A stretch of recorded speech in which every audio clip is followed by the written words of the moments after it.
I was born on May 24th, 1991. I was born in a house with, basically, my entire family suffers from addiction. My mom was a meth addict. My sister, she had her own addictions too, to Percocet and meth as well.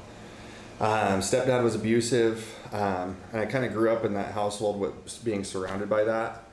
Um, and then as I started to get older, I started to develop kind of some of the same skills that I saw with them. When I was in school, I didn't really enjoy my time at school. So with my teachers and everything, I tried to manipulate my ways out of whatever I could get out of.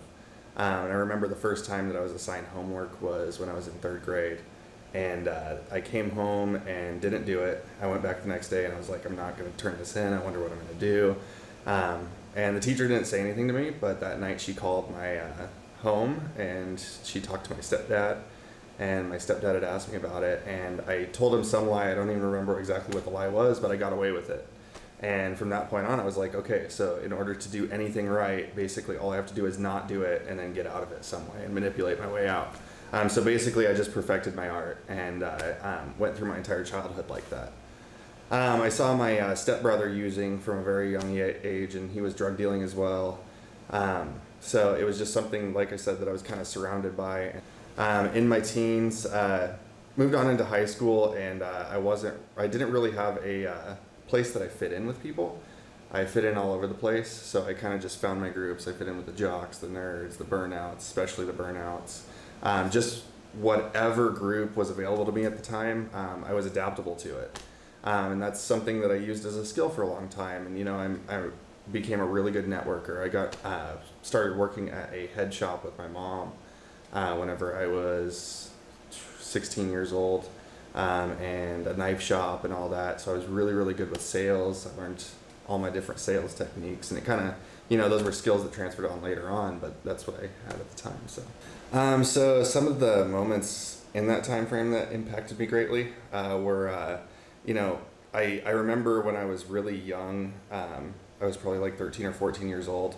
I saw my sister being choked on the stairway by my stepdad. And I kind of I realized at that point that I was numb to it, but then I also thought about it after I had seen it. And then I was like, I shouldn't feel like this is normal. And, that kind of carried with me. And I started to notice more and more all these different things that were not normal about my family. And up to that point, I thought it was normal because, it was what I knew. But then as I started hanging out with more friends, I started seeing how their families operated and realized it just wasn't the same at all. So I think that really impacted me a lot. And then also when I was about 16 years old, it was another time with my stepdad and my sister. When I was in high school, I was in a weightlifting class, and all the other guys in there were like in there for the reason to play sports better or do whatever. I was in there so that way I could stand up for myself with my stepdad. And then when I was 16 on my birthday, I came home and my stepdad was being abusive towards my sister again. And I ended up getting into a fight with him. And that was the first time that I had fought him, the first time that I had won. And it was the night that he left officially. And my mom, she was very upset with me for a while about that. She blamed it on me. And my stepdad, he was the father figure that I had. And so even though it was hard growing up with him, it was still this void that had to be filled because I no longer had my father figure that I was living with me. Drugs and alcohol changed me basically by making it so I didn't have to feel what was going on, and I didn't have to think about the world around me. And it was something that worked for a very, very long time, and it's what I knew to work, and it's what I saw working inside of my family.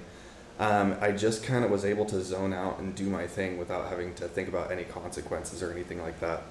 It made me more popular in school. It made me, because I was more social. I'm a very socially awkward person by heart or by nature. And so, being able to have something that makes you social is something that you crave when you isolate so much. And so it gave me that power. It gave me that courage to be able to walk up to people. And, it gave me people that wanted to hang out with me because, I could sell them good drugs. And, it just brought on all these aspects of life that I didn't have before. After high school, things started to get really rough. I broke up with the girl that I was with. She was somebody that, I basically spent every second of every day with for a long time. We had broken up, and it was kind of downhill from there for me, because I didn't really have anybody that I was grasping onto for support. And so I just immediately turned to drugs, and then, I had nothing to come off of with like any sort of human contact. So I just kept on doing more and more drugs. And that cycle just kind of lasted. I started getting really involved with different crimes in order to get drugs, theft, robberies, there was drug dealing involved. There was, all sorts of stuff. I got involved with sex trafficking for a little bit, and, a lot of stuff that I'm not necessarily proud of. So my mom and I did use together later on in my using career, and that was probably one of the lowest points of my life, because, I was kind of looking around and thinking, wow, this is my mom, and I shouldn't be doing this with her. And also, whenever I was about 20, I went to treatment. And once I got out, just before I went into treatment is when my sister passed away of an overdose. That was January 27th in 2012.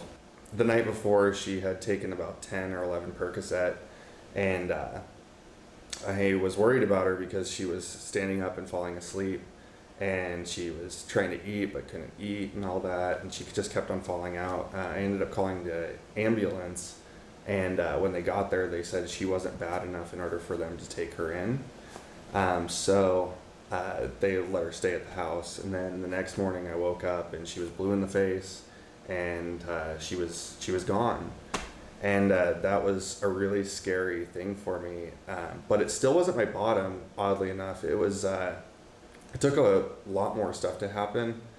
Even after that, the first reaction I had after I found her like that was to go out and buy more drugs, because that's all I knew. It was the only way that I could numb myself out from it.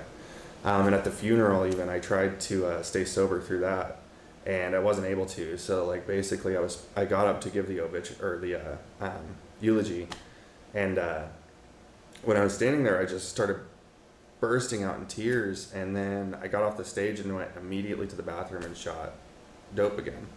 And that was my way of life. That was the only coping strategy that I had for anything that I was doing. And I still ended up getting in trouble for a lot more stuff. I went to jail a few times. I got locked up for a little bit, and it finally broke down for me once things got good inside of my life. And I still went back out and used and relapsed, and then it finally clicked for me that the drugs were not being done because of all the bad stuff that was happening in my life. The drugs were actually the reason that all the bad stuff was happening inside of my life. So at that moment is when I decided to get sober, and that was August 3rd of 2014. I guess what the hardest part about getting sober was for me was to try and figure out what life was outside of drugs, because literally ever since the day that I was born, it was all that I had been around. I had friends that were outside of that world, but for me personally, I knew nothing else. My skill sets were all set in selling, dealing drugs, using drugs. Whenever I had gone through the relapse just before the one that I got sober, there was a point where I was even trying to shoot up just regular water, because I was just that obsessed with it. And so that obsession and that trying to figure out something different to do than that was really difficult. And I was really grateful because a bunch of people ended up coming around me and showing me that there was different things that I could do. And, I met my best friend that right as soon as I got sober, basically, and he ended up he's still my best friend today. We still hang out all the time. And so it was really important for me to build up those relationships. And I couldn't have done it if there wasn't other people like me that had gone through the same things before and understood and knew that they should surround me. So I found out inside of sobriety that I had bipolar disorder. I thought whenever I first got sober that everything was going to be fixed as a result of getting sober, but then I realized that there's other things that go along with life too, and that those are problems that crop up. It took a lot of relationships failing for me, friendships, romantic relationships, and all that. in order for me to realize that there's other mental health issues that are going on here, and I needed to do something about it. So I ended up having to go to a doctor. It took a long time though. It was like after a year and a half of being sober. And like I said, a lot of relationships that went away as a result, for me to actually go and seek help. And it was such a struggle because I thought that, I thought that people were weak that had mental health issues, and I thought that I could never be one of those people. But as soon as everything started going down around me, I knew I needed to do something. So I ended up getting help for it, but that was one of my big struggles. Also, actually, I just found the copy of my original test. So on May 16th in 2016, I found out I had HIV. And that was probably one of the biggest struggles I've ever gone through in my life, not just with sobriety itself. It was a very difficult time for me. I was really scared. And I'm actually in a relationship with somebody who does not have HIV, and she was extremely supportive of everything, and was able to help walk me through it, and just be there to basically just hold my hand all the way through it. And that could have saved my life, because I had three infections going on at the same time, with staph infections and other bacterial infections, and basically I was on my deathbed and I didn't even know it. But like I said, everybody came around me and just supported me through it, and that's what saved my life. Part of having an addiction is that you have these thoughts that come up, and there's nothing you can really do about that. It's not like I actually want to go back out, but the thought is there. And every once in a while, I work with kids that have substance use issues, and every once in a while I hear about a relapse, and I'm like, you bastard, why do you get to do it and I can't? And it's just like a fleeting thought at this point, but it's still something that does come up, and I think it always will. But it's just about how I react to it that kind of changes that. So my support system is very, very broad. So this is one thing I work on with my students. It's called support circles. So what it basically looks like is I have two people at the very center of my circle, and those are the first two people that I call. It's my friends Chris and my friend Harrison. And those are my first line of defense. So whenever something comes up, those are the people I can turn to, and I know that they're going to be there no matter what. And then in my second circle, I have people like my mom and my dad. So my mom I try and call on every once in a while just to kind of talk to her, see how things are going, and it helps keep me sober talking to her, knowing wherever she's at is wherever she's at, and just kind of being able to be there for her. My dad is the same thing. I'm able to show up and be there for him in a different way now, so I try and be there as much as I can for him. I don't go to him with my problems anymore, but he's still a member of my support system because it helps me to stay the way that I am as long as I can be there for him. And it just keeps on going out from there. I wanted to work at UHS because I actually used to be a sober living manager in adult care, and I realized that I respected teenagers acting like teenagers more than I respected adults acting like teenagers. So I wanted to make the shift over into adolescent recovery.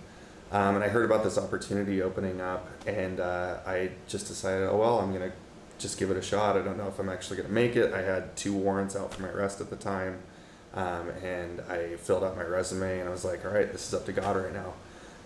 Sent in my resume, and within 24 hours, I got a phone call from Julie, our executive director, and she said, hey, I was wondering if you could come in for an interview sometime. And my first thought was like, sure, why not? Like I never expected in a million years. And then I came in for the interview and ended up getting the job. So UHS has impacted my life by giving me a place that I can feel some sort of sense of fulfillment. I can go home at night knowing that I've done the best that I could throughout the day, even if it was something as minuscule as, getting somebody a Kleenex, which does happen quite frequently, where I'm, kind of walking around doing whatever that they're needing at the time. I know that those people were there for me, doing the same things before, so I'm able to be there for them at this point in my life. It's impacted my networking too. I mean, I've met people from all over the country. Over the summer, I got to go over to Washington, D.C., meet people from all around the country that are in collegiate recovery and the Association of Recovery Schools. Get involved with them and build these connections all around the country. I've also gotten involved with the Youth Recovery Network, which is a pop-up institute that me and Julie are a part of.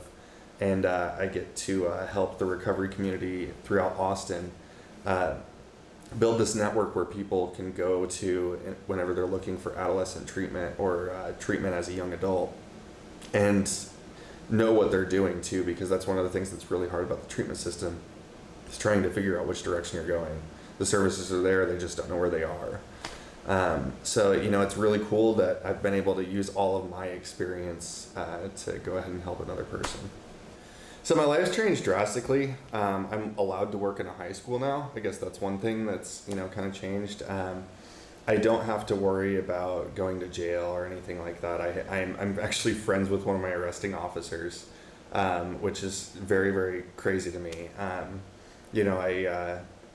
I've been able to go out into the public and talk to people about drugs and alcohol and what my life was like at the state level, at the national level, all over the place. People actually want to hear my story, and I'm able to use it in order to help people now, which is really cool, because for so long I was so caught up in the idea that I was never going to amount to anything. And then, I kind of look around now and I have all these people around me that care. I'm able to be there for my family too, which is something that's really important. I was never present for any of them before. So, being able to show up and interact with them without having to leave the house and go do whatever I needed to do at the time, it's a huge difference. So I think just mostly being able to give love and get love is what's changed.